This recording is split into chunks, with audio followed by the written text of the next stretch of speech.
और मान लो तुम्हारे पास में गंगा जी का जल नहीं है, तो क्या शंकर जी तुम्हारी पूजन को स्वीकार नहीं करेंगे? अरे बोलो तो जम के, करेंगे ना? क्यों? स्कंद पुराण में वर्णन आता है, स्कंद पुराण में वर्णन आता है कि एक बहुत साधारण सी घर में रहने वाली एक दृष्टांत बड़ा सुंदर है। और एक घर में रहने वाली एक रेणुका मां नाम की एक स्त्री थी। थोड़ा ध्यान से सुनना इस स्कंद पुराण के चरित्र। रेणुका,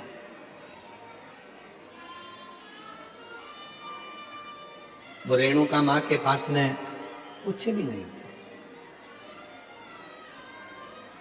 उसकी एक बेटी थी सुकन्या कर। रेणुका मां की एक बेटी थी सुकन्या, बड़ी सुंदर थी।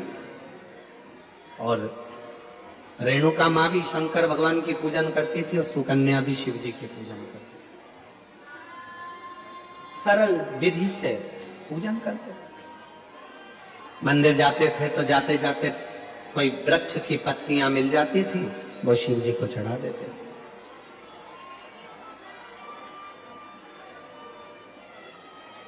कोई फूल मिल जाता था, वो शिव जी को चढ़ा देते थे। और कई बार ऐसा हुआ कि रेणुका सुकन्या को कोई पत्ती नहीं मिली, कोई फूल नहीं मिला, तो उन्होंने जल चढ़ा दिया। कई बार ऐसा भी हुआ कि सुकन्या और रेणुका को जल भी नहीं मिला, तो उन्होंने 3 बार ताली बजाई। कई बार ऐसा हो गया सुकन्या रेणुका को कि वो मंदिर भी ना जा पाए, तो उन्होंने शिखर का दर्शन कर लिया। शिखर का दर्शन।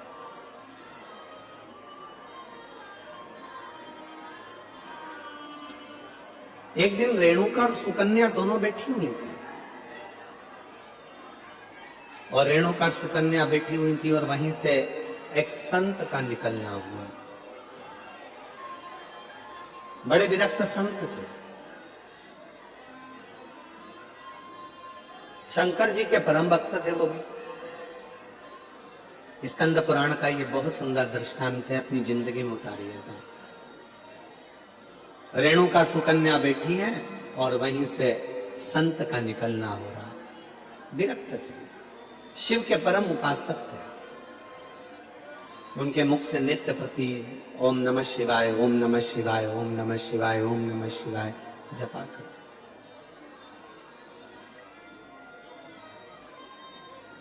आज संत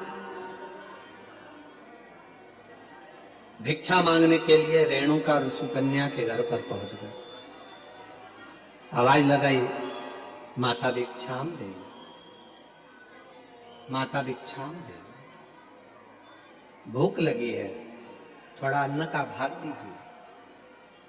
रेणुका सुकन्या बाबा की आवाज सुनकर बाहर गई, दरवाजा खोला, आसन दिया, बिछाया, बिठाया, जल पिलाया, अंदर से भोजन ला कर दिया। पूजा की तैयारी कर रही थी शिव मंदिर जाने के लिए सुकन्या, और बाबा की दृष्टि पड़ गई उस पूजन की थाली पर। और जैसे ही संत की दृष्टि पूजन की थाली पर पड़ी, तो संत ने बात बात में पूछ लिया, ये पूजन में सारा साहित्य रखा हुआ है, पर गंगा का जल नहीं है, तो तुम्हारी पूजन शिव स्वीकार नहीं करेंगे। ये संत ने कह दिया रेणुका और सुकन्या से, आपकी पूजन में, आपकी पूजा की थाली में गंगा का जल नहीं है, तो शिव इस पूजन को स्वीकार नहीं करेंगे। अब तो संत कहकर चले गए। सुकन्या की बुद्धि में वो बात बैठ गई, और सुकन्या मां के चरणों में प्रणाम कर कर बोली कि मुझे गंगा का जल चाहिए, मुझे गंगा का जल चाहिए। बाबा कहकर गए हैं, संत कहकर गए हैं कि जब तक गंगा का जल पूजन की थाली में नहीं होगा, तब तक शिव प्रसन्न नहीं होंगे, शिव इस पूजन को स्वीकार नहीं करेंगे।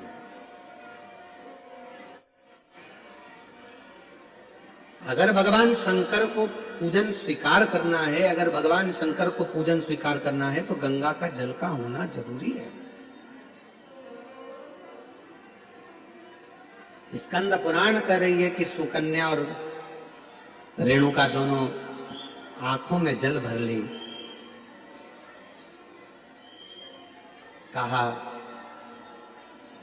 एक काम करो सुकन्या, तुम गंगोत्री चली जाओ और गंगा जी के उद्गम से गंगा जी का जल लेकर आ जाओ। जाओ।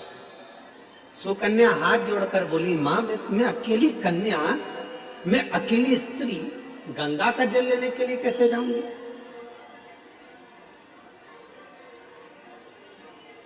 शिव की पूजन सुकन्या ने भी बंद कर दी, रेणुका ने भी बंद कर दी। दोनों शंकर के मंदिर नहीं जा रही हैं क्योंकि संत कहकर गए हैं कि गंगा का जल होना जरूरी है। अब गंगा का जल ही नहीं है तो शंकर मंदिर जाके करूंगी क्या? अब गंगा का जल ही नहीं है तो शिवजी के शिवालय में जाकर करूंगी क्या? ना सुकन्या मंदिर जा रही है, ना रेणुका मंदिर जा रही है। तभी मेरे ओघड़ दानी ने ध्यान दिया और आज भगवान शंकर का चेहरा कुछ उतरा हुआ था तो नंदी ने पूछ लिया, प्रभु क्या बात है, आज आपका मुख उतरा हुआ,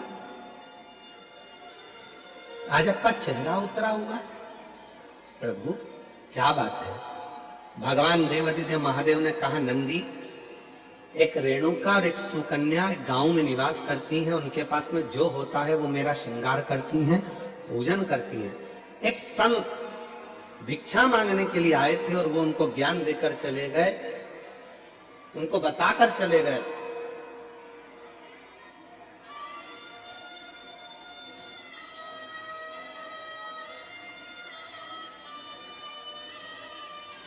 कि गंगा के जल के बिना शिव पूजन को स्वीकार नहीं करते। ना मां मंदिर जा रही है, ना बेटी मंदिर जा रही है, दोनों विचार में लगे हैं कि गंगा का जल कहां से लेकर आए, गंगा का जल कैसे लेकर आए, दोनों विचार। और उन दोनों के जल के बिना मैं फीका हूं।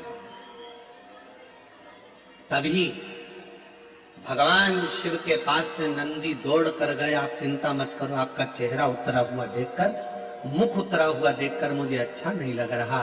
दौड़ कर गए नंदी और नंदी ने जाकर एक साधु का रूप रखकर पहले तो संत को समझाया कि गंगा का जल की मूलता नहीं, मूलता है शिव भक्ति की। जाओ जाकर सूचित करो। संत मानते नहीं थे तो नंदी ने अपना असली विग्रह धारण कर, बड़े बड़े सींग, बड़ा विराट सा स्वरूप नंदी का, बड़ा विराट सा।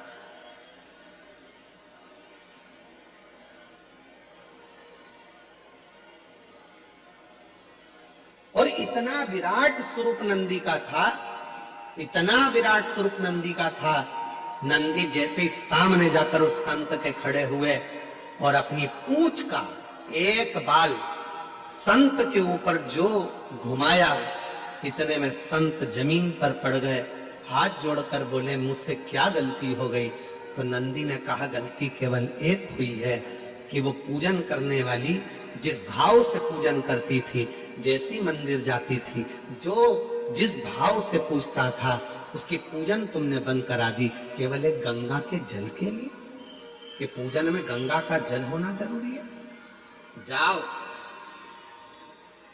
नंदी ने कहा, संत ए साधु, जाकर वो रेणुका और सुकन्या से जाकर कहो कि जब शंकर भगवान के ऊपर एक लोटा जल चढ़ता है, जब शिव जी के ऊपर पानी की एक बूंद गिरती है, जब शंकर भगवान के ऊपर अगर कोई साधारण जल भी चढ़ता है तो वो शंकर के ऊपर चढ़ा, और जैसे उनके शिवलिंग पर चढ़ा, जटा से लगा तो वो अपने आप गंगा जल बन जाता है, अलग से गंगा जल की जरूरत नहीं पड़ती। जाओ कहो, बोलो उनको।